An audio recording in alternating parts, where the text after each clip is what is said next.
Buenas tardes, mi nombre es Inmaculada Concesión López Torralbo y a continuación vamos a ver el tema 8, 9 y 10.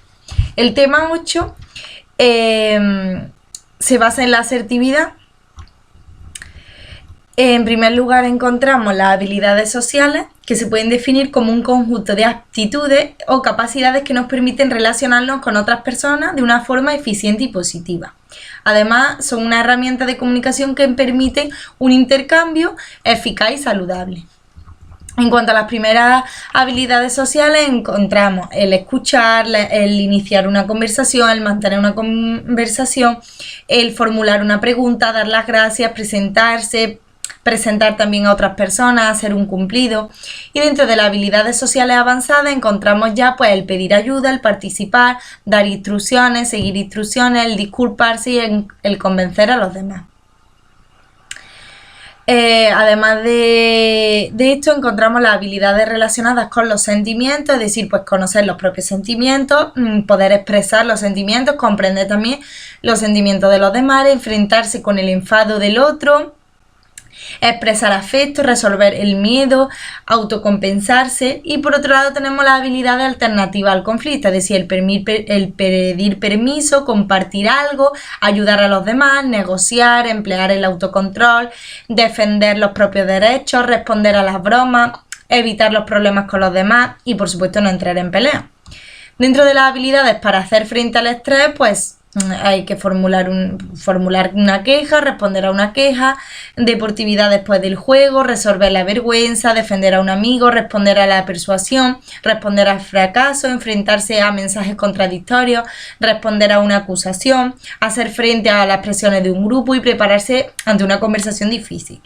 Dentro de las habilidades de planificación, pues encontramos el tomar iniciativa, el discernir sobre la causa de un problema, establecer un objetivo, recoger información, resolver los problemas según la importancia, además de tomar una decisión y concentrarse en una tarea.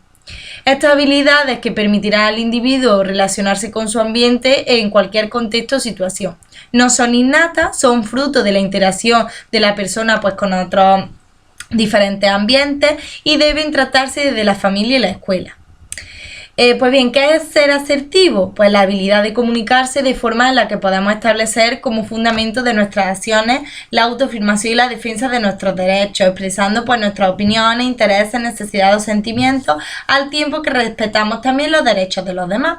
Necesita de una seguridad en uno mismo para poder ser capaz de defender los propios deseos. No significa defender los intereses propios únicamente, porque de este modo sería el tener una postura egoísta. Además no es necesario gritar, sino pues tener ciertas acciones que pueden ser consideradas como agresivas por los demás. Además se debe tener en cuenta unos aspectos para construir una habilidad de comunicación asertiva. Por ejemplo, conocer los propios derechos y deberes, hacerse respetar, conocer las conductas adecuadas, saber cómo expresar de forma asertiva, aprender a aceptar cumplidos y críticas, aprender a aceptar... aprender a decir no, conocer los propios límites y limitaciones, utilizar técnicas de comunicación asertiva. Además, frases que comiencen por yo, por ejemplo, yo querría, yo necesitaría, yo siento, para dejar claro que hablamos así desde nuestro punto de vista. Tener cierta empatía, es decir, ponerse en el lugar de la otra persona, pedir más tiempo, verbos poco agresivos pero firmes, es decir, no utilizar tienes que, sino puedes elegir, voy a en lugar de debería. Técnica de disco rayado, repetir varias veces la misma idea. Podría ser también la parte de bibliografía del trabajo. Ana, esto sería algunos de los ejemplos. No, yo ya tengo mi parte del trabajo y no quiero hacer más, pero es que tú eres una persona muy organizada. No, yo tengo parte de mi trabajo y no quiero hacer más, pero es que Juan es un desastre y sería mejor que lo hicieras tú. No, yo ya tengo mi parte del trabajo y no. Es una forma reiterada. Por otro lado tenemos las conductas no asertivas, en que encontramos la inhibición, se demuestran actitudes de sumisión, retraimiento, pasividad. La persona que se muestra inhibida tiende a aceptar las peticiones de los demás aunque se vulneren sus derechos. Por otro lado, encontramos las características de la inhibición o la pasividad. Pues son nerviosos e inseguros en el contacto con otras personas, evitan en todo momento la mirada, dan demasiadas explicaciones sobre sus actos, no se expresan de forma clara sus pensamientos y opiniones o sentimientos, no afrontan los conflictos y suelen huir de las diversas situaciones, adaptan su comportamiento a los deseos de otras personas para así sentirse aceptados, suelen tener explosivos emocionales por inhibir sus conductas y deseos en contra de sus propios deseos. Las personas que se muestran inhibidas suelen tener una pobre autoestima y percepción de autoeficacia, no reconocen sus potencialidades o cualidades, el comportamiento es sumiso, además los sentimientos están asociados con la frustración, inseguridad, culpabilidad, ansiedad y depresión. La agresividad no se respetan los derechos de los demás de forma que no se tienen en cuenta sus opiniones o necesidades. Además, estas conductas agresivas suelen acompañarle un lenguaje no verbal, también hostil en forma de gestos, un tono de voz elevado, una postura dominante. En cuanto a las características de la agresividad, pues son seguras de sí mismas, directas y sinceras, pero de forma inadecuada. Expresan sus opiniones de forma hostil, existe cierta violencia como medio para llegar a resolver los conflictos, no son conscientes ni se sienten responsables de las consecuencias negativas, tratan de imponer su opinión de forma violenta si es necesario, suelen justificar su agresividad por expresarse de una forma sincera. ¿Cómo entonces resolver un conflicto de forma asertiva? Pues hay que mostrar respeto hacia la persona a la que nos dirigimos. No podemos exigir respeto si ni siquiera lo ofrecemos. Los conflictos son algo inherente a las relaciones sociales. Es básico para el desarrollo de las habilidades de aprender a resolverlos pues, de una forma asertiva. Para poder resolver un conflicto, pues debemos preguntar a las partes sin tomar partido por uno u otro disputante. Es necesario separar el problema de la persona. No se puede decir quién es el responsable sin conocer qué ha pasado y escuchar las opiniones por ambas partes, y no hay que interrumpir a los demás, es decir, hay que establecer una serie de turnos para que sean respetados. Y es habitual también considerar un ganador y un perdedor, así como la tendencia a buscar un culpable y un perjudicado, por lo que es necesario establecer la responsabilidad de ambas partes, para así pues comprometerse a una solución consensuada en la que todos queden satisfechos. Los conflictos además deben resolverse en un entorno privado, neutro y seguro para todas las partes. Y si es necesario, pues puede hacerse una lista con las posiciones que toma cada uno y los intereses que declaran tener aclarados esos contenidos. Además, pues se ofrecen ciertas opiniones, es decir, una lluvia de ideas y llegar pues a unas negociaciones que debe concluir con unos acuerdos y unos compromisos. Si no se llega a un acuerdo, pues quizás debería aplazarse y dar un tiempo a las partes para reflexionar, pensar en unas soluciones alternativas, y además se puede retomar la resolución del conflicto más adelante, descomponiendo la situación. Así se pueden encontrar pues posibles conflictos latentes que estén empañando la solución al conflicto presente. En cuanto a la asertividad y prevención de la violencia en el aula, pues encontramos una serie de medidas para prevenir la violencia en el aula. Por un lado, adecuar la educación a las características evolutivas, es decir, conocer cómo el desarrollo cognitivo, emocional y social, pues cada individuo tendrá un ritmo diferente, pues hay que elaborar una serie de medidas que se ajusten a todo el grupo, y los alumnos van poco a poco responsabilizando de su propio aprendizaje. También hay que favorecer la integración, distribuir las oportunidades de protagonismo. Muchas de las conductas disruptivas se producen porque aquellos que las provocan tienen la atención de los demás, y cuando tenemos la atención es probable pues, que la conducta sea repetitiva. Por otro lado, también hay que orientar la intervención para favorecer los cambios cognitivos, afectivos y comportamentales. Es decir, pues necesitamos educar en los conceptos que tienen que ver con el clima, las necesidades de adaptación social, la forma aceptable y exitosa de actuación. Y también tener en cuenta, pues, enseñar a detectar y a combatir los problemas que conducen a cierta violencia, es decir, reflexionar sobre ciertas conductas. Además, hay que educar en la empatía y el respeto de los derechos humanos. Se debe promover así la igualdad de oportunidades y el respeto hacia los demás.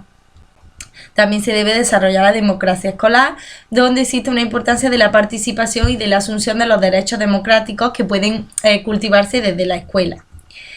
Por otro lado, la educación antiguamente o tradicionalmente pues estaba concebida como una formación homogénea a la que los alumnos se tenían que adaptar sin tener en cuenta por la diversidad de las aulas, familia y docentes. Hoy en día pues ya somos conscientes de que los centros tienen un alumnado heterogéneo, y además pues se puede lograr la inclusión creando grupos pues más heterogéneos en los que los alumnos pues aprendan a tolerar y a apreciar las diferencias de los demás. Pues bien, hasta aquí llegaría el tema 8. A continuación vamos a ver el tema 9, que ya trata de las técnicas de desarrollo y habilidades sociales. En este tema vamos a ver en primer lugar las características del entrenamiento de las habilidades sociales. Pues estas deben ser sencillas y fáciles de llevar a cabo, deben ser breves y que no impliquen grandes recursos, requieren flexibilidad para poder adaptarlas a los participantes, deben estar organizadas, estructuradas y estar acompañadas de conceptos básicos teórico-prácticos, requiere la participación activa de los participantes. Y para aumentar la probabilidad de éxito a la hora de trabajar, pues debe de proponerse una serie de condiciones: el modelado, el ensayo conductual, la retroalimentación, el reforzamiento y la generalización.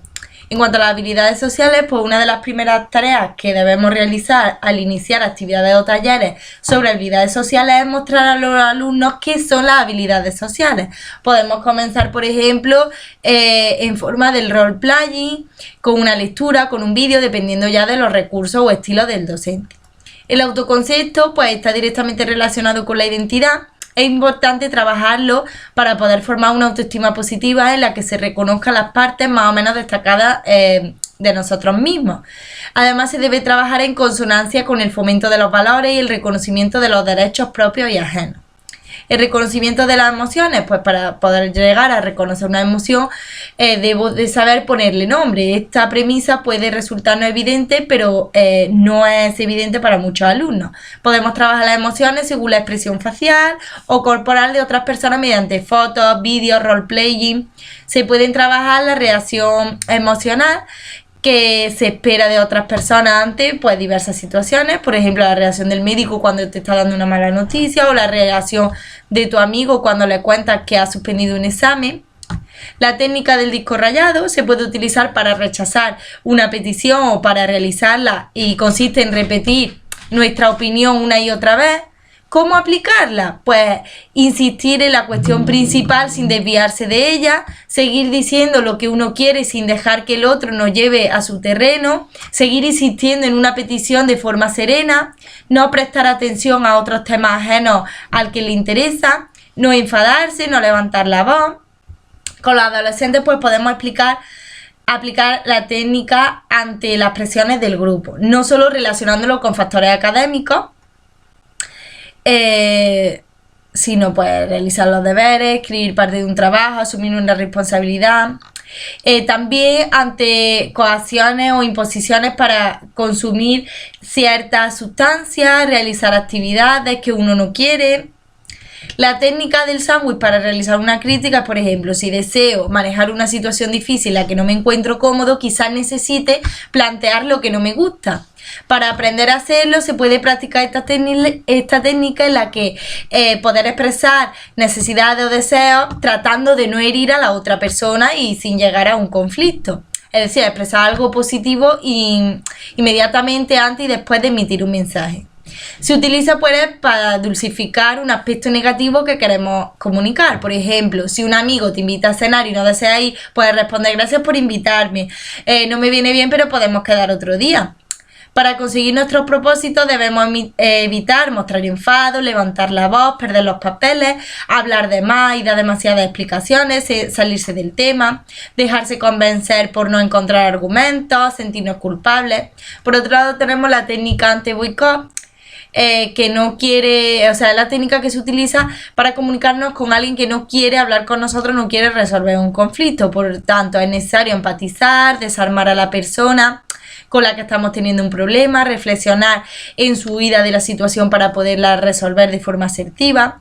Por otro lado tenemos la técnica del me siento, es decir, para predisponer a la otra persona a nuestro favor o iniciar una conversación en un ambiente que no es familiar para nosotros, se puede utilizar esta técnica. Se trata de una técnica que Propone manifestar los propios sentimientos para que el interlocutor sepa si me siento bien o mal con su conducta, con una propuesta que se está realizando.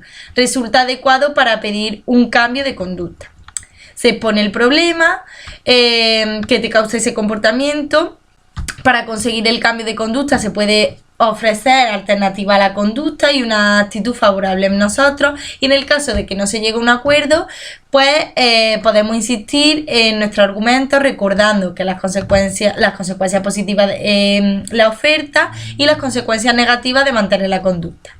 Por otro lado tenemos la conducta del desarme, es decir, buscamos ponernos en el lugar del otro. Resistimos el impulso de defendernos, buscamos cualquier razón en la que se dice para reducir la tensión y que la otra persona pues, pueda comenzar a escuchar nuestras razones. Por ejemplo, eres un desastre, lo haces todo mal siempre. Es cierto que a veces soy descuidado, pero la razón es porque no he podido terminar el trabajo, y se pone pues una excusa. La técnica del banco de niebla, esta técnica pues ofrece la posibilidad de evitar los enfrentamientos directos y posponer una situación de conflicto en la que no nos sentimos cómodos. Así pues se podrá dar una respuesta no relacionada con la crítica como método de desarme de la persona que realiza la crítica. Por ejemplo, ¿qué sucio lleva el pelo hoy? Te lo podría haber lavado.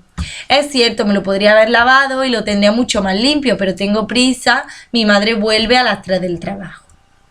La comunicación no verbal se trata de un aspecto importante de la comunicación en la que emitimos información a través de los gestos, posturas, tonos de voz, vestimenta.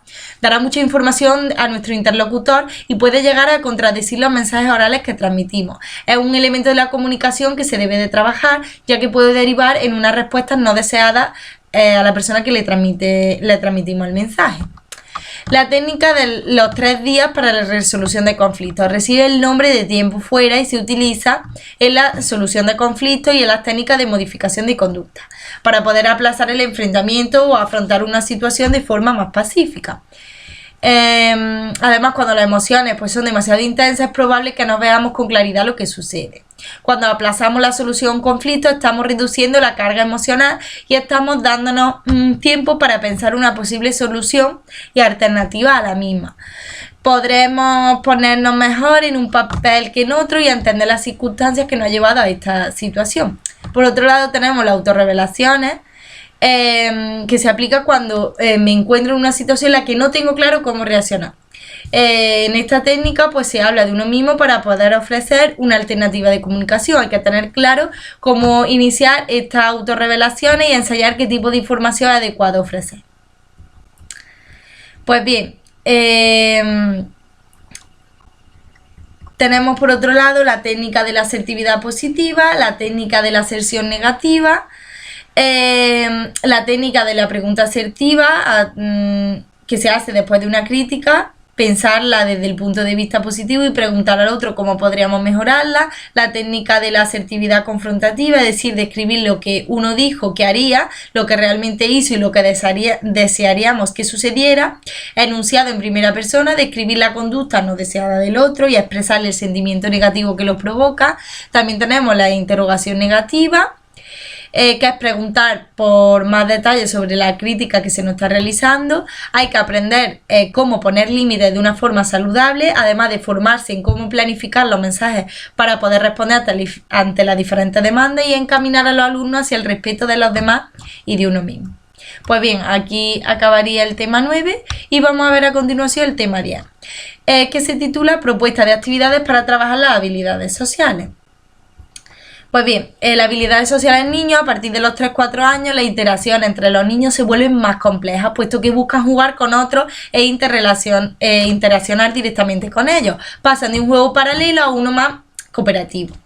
En este momento el niño necesita de desarrollar sus habilidades sociales para poder hacer frente así a los conflictos que puedan surgir, hacer peticiones, rechazarlas y jugar con otros que no son de su entorno familiar. En este momento en el que se pueden comenzar a enseñar habilidades prosociales al niño para que puedan tener una mejor adaptación de sus compañeros y a la escuela.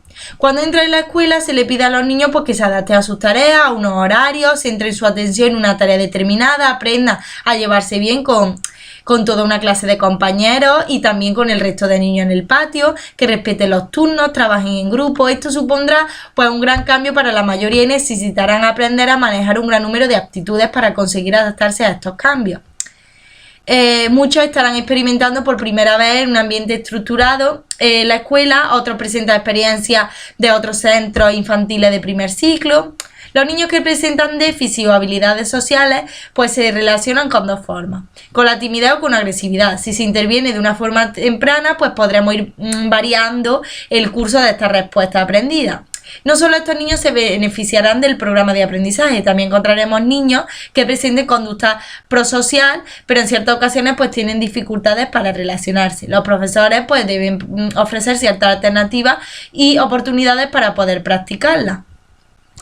Además, existen ciertas enseñanzas de conducta alternativa en las cuales se propone pues, el modelaje, que se trata de un aprendizaje por observación en lo que los niños aprenden a realizar una conducta al verla de otra persona y realizan la acción. El role-playing, que se trata de la dramatización en las que los niños realizan una conducta de forma guiada. La retroalimentación, que es ofrecer información al niño sobre su desempeño en una tarea de tipo social inmediatamente después de que se produzca, es decir, darle refuerzos positivos o negativos tras una acción. Los refuerzos además pues pueden ser materiales, sociales o de autorrefuerzo, y la idea sería pasar poco a poco de los refuerzos materiales a los sociales y los autorrefuerzos para así mantener la conducta que deseamos. También un entrenamiento en transferencia de conducta, es decir, generar entrenamientos que produzcan las conductas deseadas no solo en la realización de las actividades guiadas, sino también en la vida real. Estas habilidades relacionadas con la competencia social infantil sería pues los saludos, la iniciación social, hacer y responder a preguntas, los elogios, la participación en tareas y juegos y una conducta cooperativa. Por otro lado tenemos las habilidades sociales en adolescentes. Si por algún motivo llegada a la adolescencia la persona no es hábil socialmente, pues puede continuar con un aprendizaje de técnicas de habilidades como refuerzo de su autoestima, autocontrol y capacidad para relacionarse con otros. La interacción con los pares durante la adolescencia es imprescindible. El adolescente además siempre busca la adaptación, la aceptación social y sobre todo de su grupo de referencia. Se practican las habilidades de liderazgo, se crea y mantiene amistades que hará que aumente así nuestro autoconcepto y mejore la autoestima. Para crear amistades debemos de tener un ambiente propicio y la oportunidad de interactuar con las personas que sean afines a nosotros. En cuanto al trabajo con alumnos en las habilidades sociales, pues cuando comencemos a realizar actividades con niños o adolescentes debemos tener claro cuáles son nuestros objetivos como grupo y conocer así sus necesidades. En determinados casos se pueden hacer ciertos desdobles de grupo. Una de las primeras tareas es conocer los datos, como por ejemplo no es un listado exhaustivo, pero puede ser, por ejemplo, número de participantes, el género, identificación, las edades, si existe variabilidad o no, tipos de familias en las que conviven, factores de riesgo, como son el consumo de sustancias, indicios de maltrato, absentismo escolar, repetición de cursos, relaciones con grupos de riesgo, castigos, análisis de la situación sobre salud, habilidades para las relaciones interpersonales, higiene, sexualidad, tiempo libre u ocio. Pues bien, hasta aquí llegaría la explicación del tema 10 y en resumen de los tres temas, el 8, el 9 y el 10. Y me gustaría dar gracias por su atención.